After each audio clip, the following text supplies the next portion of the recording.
बिस्मिल्लाहिर्रहमानिर्रहीम। अस्सलाम वालेकुम नाज़रीन, आप देख रहे हैं डेली हेल्थ आइडिया और मैं हूं मोहम्मद आसिम शाकिर। टॉनिक बराए कल्ब जिगर मैदा दमाग कुफ्ते बा नुस्खा पेश खिदमत है।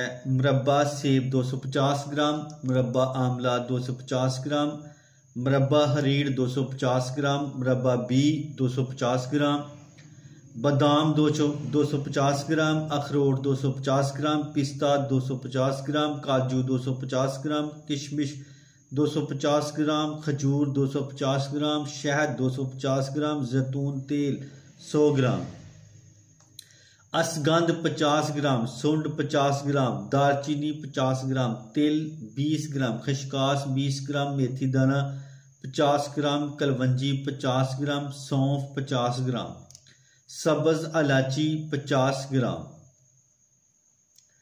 तमाम अज्जा को ग्राइंड करके मिक्स कर लें और सुबह शाम एक एक चम्मच खा लें।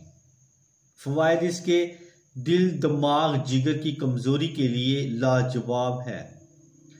हसाबी कमजोरी खत्म करता है, चेहरे का रंग सुर्ख करता है, कल्ब को ताकत देता है।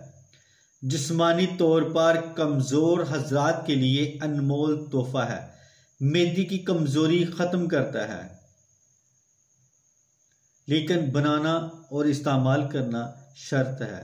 तो इसके साथ ही मैं अब इजाजत चाहता हूँ। दुआ में याद रखना और अपना खास ख्याल रखना। अस्सलाम वालेकुम।